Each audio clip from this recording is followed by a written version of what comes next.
that I wanted to be an author. And that was when I was in third grade. So I thought I would show you my third grade school picture. Yes. I realized, like, I pulled this out and I'm like, oh, good grief. You know, we really dressed up for school pictures back then, which, like, kids, do you still dress up that much for a school picture? No. Some of you do. Okay, well, good. That doesn't look too extreme then. But I think a lot of kids would not even think about getting this dressy for a school picture.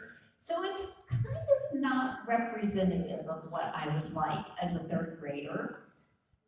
This is really a better picture to give you a better idea of what I was like as a kid in general. I think I was 8 there. I'm the dark-haired kid. All of my siblings had very light hair, and I was the only one with dark hair. So it was always easy to pick me out in pictures. But we're riding our pony because I grew up on a farm, and that's my older brother, younger brother, and younger sister. And if you are looking really closely at this picture, you may see something strange about what I am wearing, which is that I am wearing a winter coat, but I do not have shoes on.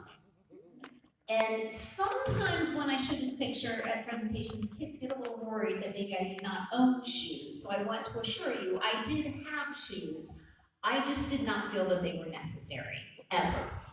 I was one of those kids who would run around barefoot all the time. Is there anybody like that? Anybody? No? Okay, good. I was really worried that there would be nobody else like that. But, running through grass, that was fun. Dodging bees, that added that little bit extra challenge. So that was kind of what I was like in third grade. These are other kind of typical pictures from my childhood.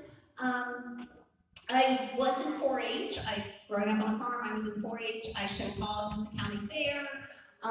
That's my pet dog, Lassie. It's a great dog. Not a very original name, but great dog.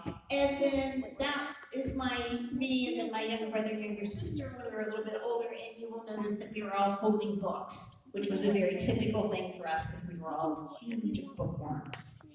And so when it came time for me to start pondering what do I want to be when I grow up, author was always one of the big things that I would come up with, that it was like, oh, it would be really cool to be an author. But when I was a kid, we didn't have programs like this. And I did not know anybody who was an author. So to me, the thought of saying, I want to be an author when I grow up, it seemed about as realistic as saying, I think I shared this with the elementary school when they asked a question about it. Does anybody remember what I said it was like if I would say that I would grow up and become yes? Oh, as soon as I called on you, you forgot. I'm sorry. I did that to you. Okay, well, I'll tell you so I don't put pressure on anybody. It would be to me, it kind of felt like saying, I'm going to grow up and be a ballerina. And I did not have ballet lessons as a kid. So my chances of growing up and becoming a ballerina were like nil. That just was not going to happen. I'm also about the klutziest person ever. So it really was not going to happen.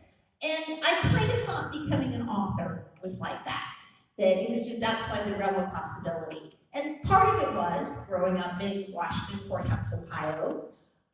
Sometimes I would look at the back of books to see, like, what did this author do to become an author? And it almost always seemed like it would say, I'll take questions and comments at the end, okay? It almost always seemed like it would say, so-and-so, the world-famous author of this and many other books, is from New York City, or Los Angeles, or London, or Paris, or Rome, or, somewhere really far away and exotic, and definitely not Washington Courthouse, Ohio.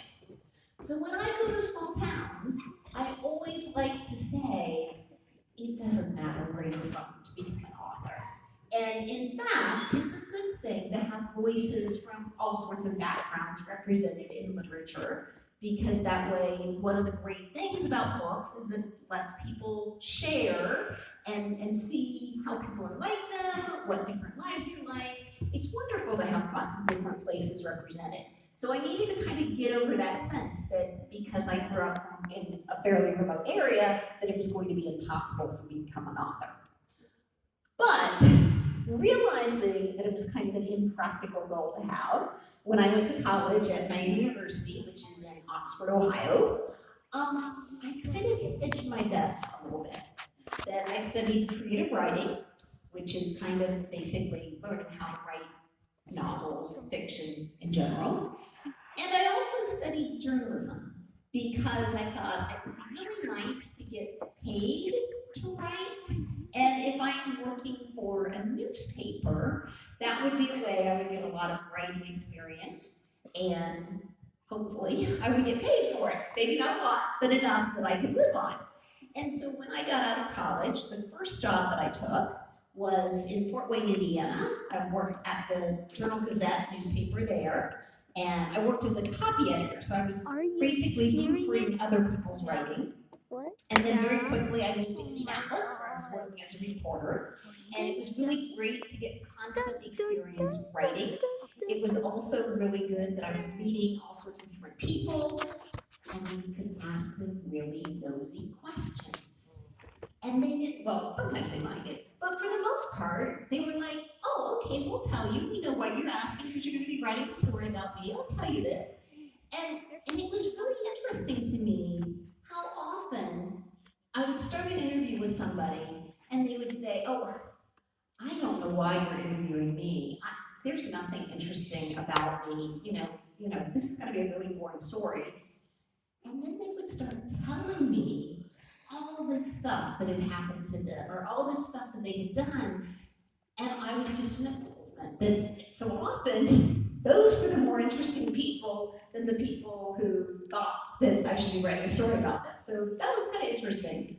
The other really great thing about the job that I had at the newspaper was that it led me to write my first 3 books, because I got the idea to write all of my first 3 books from something I did as a newspaper reporter. So that turned out very well. For example, and I did tell this story to the kids, so I'll go do this. On Prairie, which is a living history museum very close to Indianapolis. Some of you may have heard of it or been there. And I got kind of interested in the jobs that the people had there, that they basically would spend their day lying to people about what year it was, because they were set up to look like an early 1800s town, and so they would have to spend the whole day acting as though they really were villagers in the early 1800s. So they would constantly have me say things like, what's a computer? What's a refrigerator? And pretending to be ignorant and stupid all the time. Sounds like a good job, but they also had to know a lot about life in the early 1800s. And if you know anything about life in the early 1800s, there were a lot of things that were much harder than how we live our lives now. So they had to be able to do all of those things. And so I thought that was kind of an interesting job. And I went there and I interviewed them. And one of the workers that I was talking to told me that sometimes when she was there, she would almost forget that it wasn't the past. And we were sitting in an open field with no sign of the modern world around us. And for a second, she was so convincing that I almost thought, wait a minute, what year is it? Really?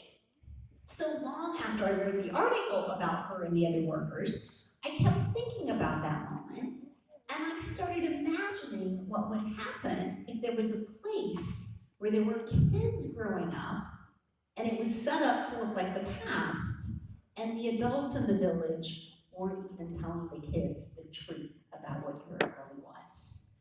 And so that became the scenario in my first book, Running Out of Time. Now, kind of something that I don't get to say most places that I go, I did not actually write that book when I was living in Indianapolis and working as a newspaper reporter. I spent a lot of time trying to figure out what it should say while I was working as a reporter, but I didn't actually sit down and start writing it until I moved to someplace very close to here, Danville, Illinois, because my husband got a job at the Commercial News newspaper there, and he was the city editor of the newspaper at that point. And for me to continue working as a newspaper reporter, I would have had to have had him as my boss, which I did not think was a good idea. So I started teaching part-time at the community college in Danville Area Community College. And then I was like, okay, I'm doing this part-time. I'm going to use the other half of my time, and I'm finally going to write that book that I'm determined to write. And so I did running out of time.